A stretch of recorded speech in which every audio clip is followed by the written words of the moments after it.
কলকাতায় চিকিৎসককে ধর্ষণ ও হত্যার ঘটনায় উত্তাল ভারত। মমতার পদত্যাগের দাবি বিজেপি সহ বিরোধী দলগুলোর, চক্রান্তের অভিযোগ মুখ্যমন্ত্রীর। মারা যাননি হামাসের সামরিক শাখার প্রধান দেইফ, সুস্থ ও ভালো আছেন দাবি মুখপাত্রের। ইসরায়েলি সেনাদের উপর হামলার নতুন ভিডিও প্রকাশ। কৌশলগত গুরুত্বপূর্ণ রুশ শহর সুজ্জার নিয়ন্ত্রণ ইউক্রেনীয় বাহিনীর। কুরস্কে সামরিক কার্যালয় খোলার ঘোষণা কিয়েভের।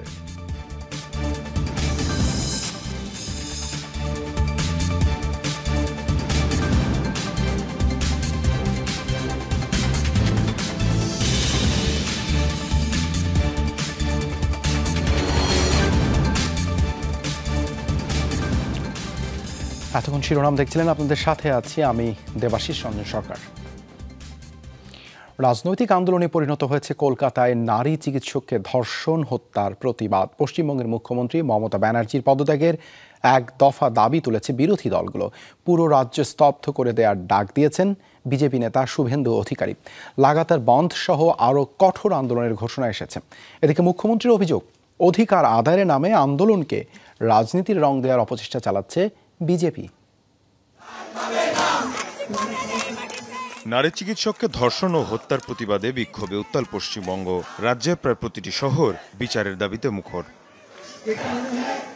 বিক্ষোভকারীদের দমনে কঠোর অবস্থানে নিরাপত্তা বাহিনী। চলছে পাল্টাপাল্টি সংঘাত। চিকিৎসক হত্যাকাণ্ডের প্রতিবাদে সামিল হয়েছেন বুদ্ধিজীবী, তারকা থেকে শুরু করে বিভিন্ন শ্রেণী পেশার মানুষ। দাবি, জড়িতদের দৃষ্টান্তমূলক শাস্তি আর নারীদের নিরাপত্তা। হত্যাকাণ্ডকে পুঁজি করে ক্ষমতাসীন তৃণমূল কংগ্রেসের বিরুদ্ধে একাত্তা রাজ্যের বিরোধী দলগুলো। মুখ্যমন্ত্রী মমতা ব্যানার্জির পদত্যাগের দাবিতে এক দফা আন্দোলনের ঘোষণা দিয়েছে বিজেপি। চলছে অবস্থান ধর্মঘট, বন্ধ। দফা এক, দাবি এক, মমতা ব্যানার্জির পদত্যাগ। কালকে 2000 বিশেষ সম্প্রদায়ের লোককে জড়ো করে ডাক্তারি ছাত্রদের উপর আক্রমণ করেছে। ক্ষমার অযোগ্য। এই টাউন ক্লাবে যারা ককটেল মেরেছিল, পেট্রোল বোম, যারা দেবব্রত মাইতিকে খুন করেছিল চিল্লগ্রামে। দিল্লি, মহারাষ্ট্র সহ বিভিন্ন রাজ্য চলছে আন্দোলন। মমতার বিরুদ্ধে সরব কেন্দ্রীয় বিজেপিও। সিবিআইকে তদন্তের নির্দেশ দিতে মমতা ব্যানার্জির কয়েক সেকেন্ড সময় লাগে, অথচ সেখানে তিনি 7 দিন সময় নিলেন, যার অর্থ জড়িতদের আড়াল করার চেষ্টা চলছে। এ কারণেই মানুষ ক্ষুব্ধ। এদিকে মমতা ব্যানার্জির অভিযোগ, ছাত্র আন্দোলনে বহিরাগতরা ঢুকে নাশকতা চালাচ্ছে। দাবি আদায়ের নামে সরকার পতনের আন্দোলনের চক্রান্ত বিরোধীদের। যারা এই তাণ্ডব করেছে তারা কিন্তু ছাত্র আন্দোলনের সাথে, এই আরজি করে ছাত্র আন্দোলনের সাথে যুক্ত নয়। তারা আউটসাইডার আমার যতদূর মনে হয়। আমি যতটুকু ভিডিও দেখতে পেয়েছি, কারো হাতে ন্যাশনাল ফ্ল্যাগ, তারা হচ্ছে বিজেপি, আর কারো হাতে ডিওয়াইএফ এর সাদা লাল ফ্ল্যাগ। গেল শুক্রবার কলকাতার আরজি কর হাসপাতালের সেমিনার রুম থেকে উদ্ধার করা হয় নারী চিকিৎসকের মরদেহ। এরপর থেকেই বিক্ষোভে উত্তাল পুরো ভারত। মীর মুশফিক আহসান, যমুনা নিউজ। কলকাতায় চিকিৎসককে ধর্ষণ ও হত্যার ঘটনা হার মানাবে মধ্যযুগীয় যে কোনো বর্বরতাকে। পাশবিক নির্যাতনের পর হত্যা করা হয় এই শিক্ষানবিশকে। চোখ মুখ থেকে গড়িয়েছে রক্ত, যৌনাঙ্গ সহ গোটা শরীরে ছিল মারাত্মক আঘাত, ভেঙে গেছে শরীরের হাড়ও। ময়নাতদন্তের প্রাথমিক প্রতিবেদনে উঠে এসেছে বীভৎস নিপীড়নের চিত্র। কলকাতায় আরজি কর হাসপাতালে নাইট ডিউটিতে থাকা নারী চিকিৎসককে ধর্ষণ ও হত্যায় ক্ষোভে ফুঁসছেন ভারতীয়রা। সেই আগুনে ঘি ঢালল ময়নাতদন্তের রিপোর্ট। উঠে এসেছে বিকৃত মানসিকতার পরিচয়, অপরাধীর বীভৎস নির্যাতনের চিত্র। ধর্ষণের পর হত্যা, ঘটনা এখানে থামলেই হতো, কিন্তু ওই চিকিৎসককে করা হয়েছে পাশবিক নির্যাতন। ময়নাতদন্তের প্রাথমিক রিপোর্ট বলছে শ্বাসরোধ করার মাধ্যমে হত্যা করা হয়েছে। চোখ মুখ দিয়ে গড়িয়েছে রক্ত, যৌনাঙ্গে ছিল গণধর্ষণের ক্ষত, পুরো শরীরের বিভিন্ন স্থানে ছিল আঘাত, পাওয়া গেছে ধস্তাধস্তির আলামতও। প্রাথমিক প্রতিবেদন অনুযায়ী 9 তারিখ রাত 3টা থেকে ভোর 6টার মধ্যে হয়েছে এই হত্যাকাণ্ড।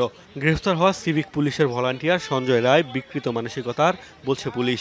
জিজ্ঞাসাবাদে সে ধর্ষণ ও হত্যার কথা স্বীকার করেছে। তবে এমন নৃশংসতা সে একা চালায়নি এমন দাবি সাধারণ মানুষের। গলা ও থাইরয়েডের হাড় ভেঙে যাওয়ায় সন্দেহ করা হচ্ছে মেডিকেল সায়েন্সের জ্ঞান রয়েছে এমন কারো জড়িত থাকার। আরজি করে একজন জুনিয়র ডাক্তার, সে কর্তব্যরত অবস্থায় ছিলেন এবং সে বিশ্রামের সময় তাকে গণধর্ষণ করে হত্যা করা হয়েছে। এই সংগ্রাম চালিয়ে যাব যতক্ষণ না পর্যন্ত অনলি ওয়ান ম্যান নয়, আরও এদের সঙ্গে অনেকেই জড়িত আছে, প্রত্যেকে যেন শাস্তি পায়। এদিকে টার্গেট কিলিং এর অভিযোগ তুলেছে চিকিৎসকের পরিবার। অভিযোগ পরিকল্পিত উপায়ে ঘটানো হয়েছে এই হত্যাকাণ্ড। ভাড়াটে খুনি হিসেবে কাজ করেছে আটক সঞ্জয়। মোস্তফা মাহমুদ, যমুনা নিউজ। গরম গরম ভাত সকাল কিংবা রাত, এটা Jamuna. Jamuna rice cooker, simplified cooking. এবার ভারতের উত্তরাখণ্ডে এক নার্সকে ধর্ষণের পর হত্যার অভিযোগে শুরু হয়েছে তোলপাড়। এরই মধ্যে গ্রেপ্তার করা হয়েছে ধর্মেন্দ্র কুমার নামে এক ব্যক্তিকে। গেল 30 জুলাই নিজ কর্মস্থল থেকে বাসায় ফেরার পথে নিখোঁজ হন ওই নার্স। যে ঘটনার 9 দিন পর তার মরদেহ উদ্ধার করা হয়েছে। ময়নাতদন্তে বেরিয়ে এসেছে ধর্ষণের পর তাকে হত্যা করা হয়। নিহত নার্সের হারিয়ে যাওয়া মোবাইলের সূত্র ধরে আটক করা হয় ধর্মেন্দ্র কুমারকে। এই ঘটনায় বিক্ষোভ হয়েছে উত্তরপ্রদেশের বিভিন্ন স্থানে। ঘটনার সাথে জড়িতদের শাস্তির পাশাপাশি কর্মক্ষেত্রে নারীদের নিরাপত্তা নিশ্চিতের দাবিও উঠেছে।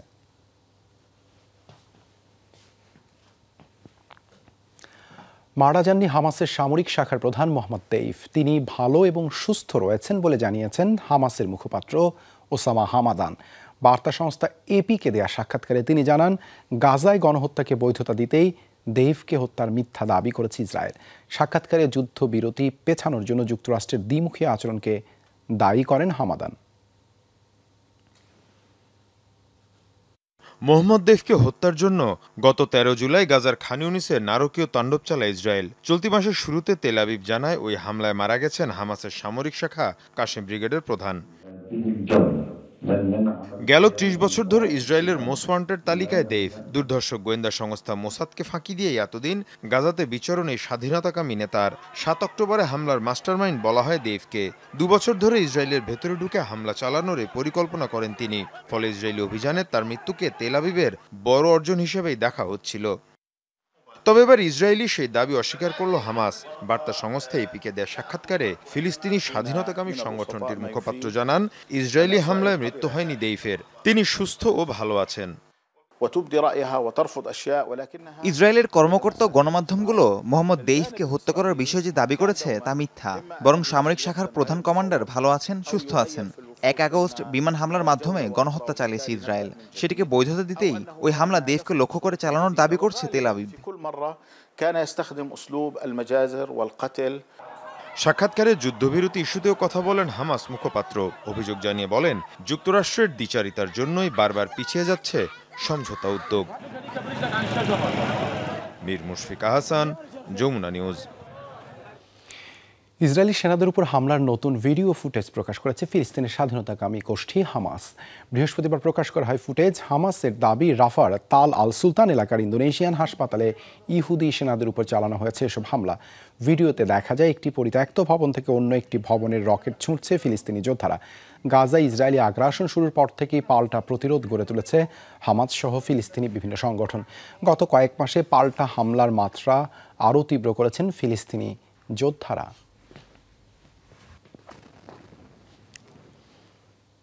কাতারে নতুন করে শুরু হয়েছে গাজায় যুদ্ধবিরতি ইস্যুতে আলোচনা, যাতে স্বাগতিক কাতার ছাড়া অংশ নিয়েছে মিশর, যুক্তরাষ্ট্র ও ইসরায়েল। দোহার এই আলোচনায় অবশ্য যোগ দেয়নি ফিলিস্তিনি স্বাধীনতাকামী গোষ্ঠী হামাসের কোনো প্রতিনিধি।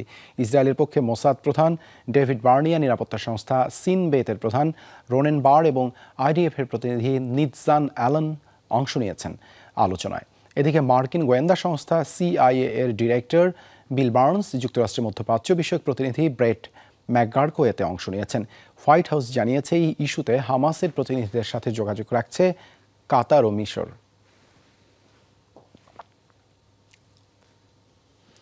ইসরায়েল ও হিজবুল্লাহর মধ্যে পাল্টা হামলা চলছে। বৃহস্পতিবার ইসরায়েলের দখলকৃত গোলান মালভূমিতে হামলা চালিয়েছে লেবাননের সশস্ত্র গোষ্ঠীটি। হামলা হয়েছে দেশটির উত্তরাঞ্চলে, যদিও এসব হামলায় কোনো হতাহতের তথ্য পাওয়া যায়নি। ইসরায়েলের সামরিক বাহিনী জানায় লেবানন থেকে অন্তত 25টি রকেট ছোঁড়া হয়েছে তাদের ভূখণ্ডে। অবশ্য বেশিরভাগই ভূপাতিতের দাবি করেছে দেশটি। বিগত 10 মাস ধরেই পাল্টাপাল্টি হামলায় উত্তপ্ত ইসরায়েল লেবানন সীমান্ত। সম্প্রতি আক্রমণের মাত্রা বাড়িয়েছে উভয় পক্ষই। সামরিক নিরাপত্তা ও সন্ত্রাস বিরোধী কর্মকাণ্ডে সহযোগিতা বৃদ্ধির লক্ষ্যে তুরস্ক ও ইরাকের মধ্যে সমঝোতা স্মারক সই হয়েছে। বৃহস্পতিবার আঙ্কারায় উচ্চ পর্যায়ের বৈঠক শেষে এই তথ্য জানান তুরস্কের পররাষ্ট্রমন্ত্রী হাকান ফিদান। ইরাকের উত্তরাঞ্চলের পার্বত্য এলাকায় তুরস্কের কুর্দি বিরোধী অভিযান নিয়ে দুদেশের সম্পর্কে বেশ দূরত্ব রয়েছে।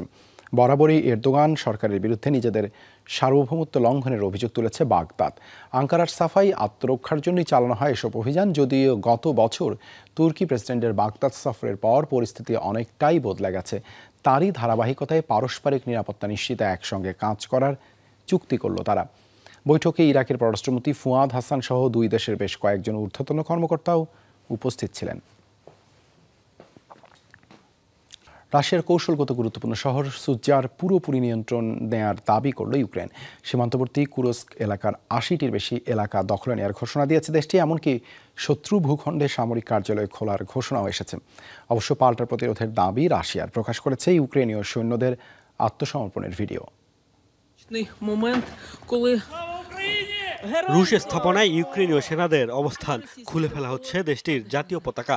এমনকি বিনা বাধায় সংবাদ সংগ্রহ করছেন ইউক্রেনের সাংবাদিকরা। সীমান্তবর্তী কুরস্ক এলাকার কৌশলগত গুরুত্বপূর্ণ শহর সুজার পুরোপুরি নিয়ন্ত্রণের দাবি কিয়েভের। ইউক্রেনীয় প্রেসিডেন্ট ভলোদিমির জেলেনস্কির দাবি, শত্রুদের 80টির বেশি এলাকা দখলে নিয়েছে সৈন্যরা। এমনকি দখলকৃত রুশ ভূখণ্ডে এরই মধ্যে সামরিক অফিস খোলার প্রক্রিয়াও শুরু হয়েছে। কুরস্ক অঞ্চলে অভিযানের অগ্রগতির বিষয়ে রিপোর্ট করেছেন কমান্ডার ইন চিফ।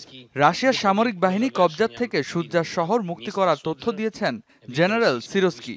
সেখানে ইউক্রেনের একটি মিলিটারি কমান্ডেন্ট অফিস খোলা হচ্ছে। এরই মধ্যে 80টির বেশি এলাকার নিয়ন্ত্রণ নেওয়া হয়েছে। এদিকে রণক্ষেত্রে ব্যাপক সাফল্যের দাবি করেছে রাশিয়াও। ইউক্রেনীয় সেনাদের আত্মসমর্পণের ভিডিও প্রকাশ করেছে মস্কো। সীমান্তবর্তী অপর অঞ্চল বেলগোরোদেও জারি রয়েছে জরুরি অবস্থা। ঘরবাড়ি ছেড়ে নিরাপদ আশ্রয়ে ছুটছেন বাসিন্দারা। নিজ ভূখণ্ড রক্ষায় সীমান্তবর্তী 3 অঞ্চলে বিশেষ সমন্বয় কমিটি গঠন করেছে রাশিয়ার প্রতিরক্ষা মন্ত্রণালয়। জনতার নিরাপত্তা নিশ্চিত এবং সেনাদের কাছে যুদ্ধ সরঞ্জাম সরবরাহ আরও সহজ করার লক্ষ্যে কাজ করবে কমিটি। সীমান্তবর্তী এলাকাগুলো রক্ষায় সমন্বয় কমিটি গঠন করেছে রুশ ফেডারেশনের প্রতিরক্ষা মন্ত্রণালয়। বেলগোরোদ, ব্রায়ানস্ক ও কুরস্ক এই 3 অঞ্চলে সামরিক কর্তৃপক্ষের প্রধান, জেনারেল স্টাফের প্রতিনিধি এবং রাশিয়ান ফেডারেশনের বিভিন্ন সংস্থার প্রধানদের নিয়ে গঠিত হয়েছে এই কমিটি। গেল সপ্তাহে কুরস্কে ঢুকে অভিযান শুরু করে প্রায় 1000 ইউক্রেনীয় সেনা। আকস্মিক হামলায় কোণঠাসা হয়ে পড়ে রুশ বাহিনী। মোস্তফা মাহমুদ, যমুনা নিউজ। রুশ ভূখণ্ডে ইউক্রেনীয় বাহিনীর একের পর এক সফলতার পর আলোচনায় ব্রিটিশ ট্যাঙ্ক চ্যালেঞ্জার 2।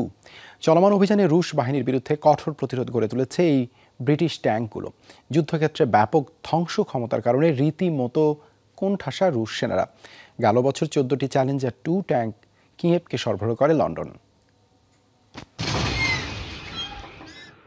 গেল কয়েকদিন ধরে ইউক্রেনীয় বাহিনীর আক্রমণে কোণঠাসা রুশ সেনারা। রাশিয়ার একের পর এক এলাকা দখলের পর আটক করা হচ্ছে রুশ বাহিনীর সদস্যদের।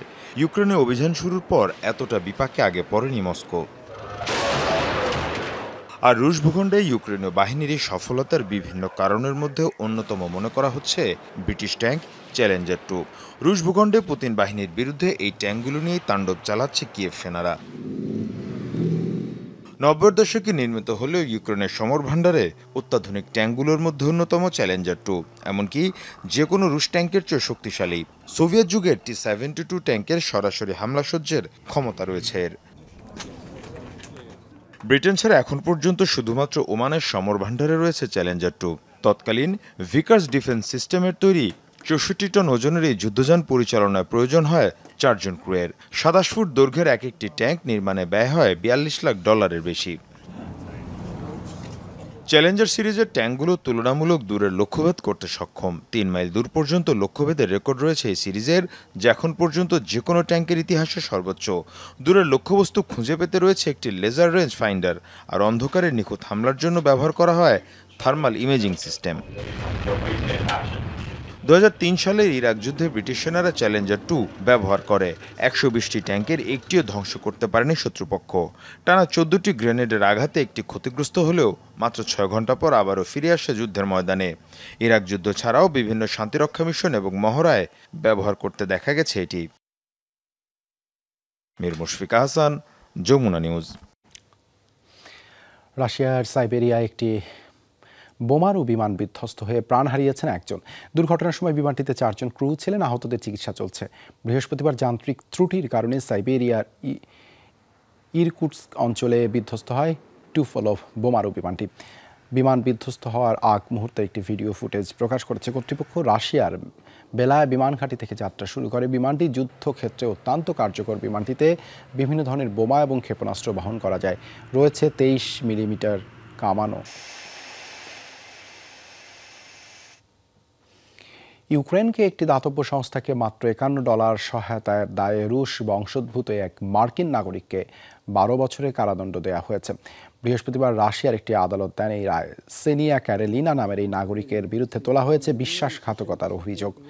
রুদ্ধদ্বার শুনানি শেষে লস অ্যাঞ্জেলসের এই বাসিন্দাকে দোষী সাব্যস্ত করে ইয়েকাতেরিনবার্গে ইউরাল শহরের একটি আদালত। একই আদালত গত জুলাইয়ে ওয়াল স্ট্রিট জার্নালের সাংবাদিক ইভান গার্সকোভিচকেও দোষী সাব্যস্ত করেছিল। যদিও বন্দি বিনিময় চুক্তিতে পরে তিনি মুক্তি পান। চলতি বছরের ফেব্রুয়ারিতে পরিবারের সাথে দেখা করতে গিয়ে আটক হন তিনি।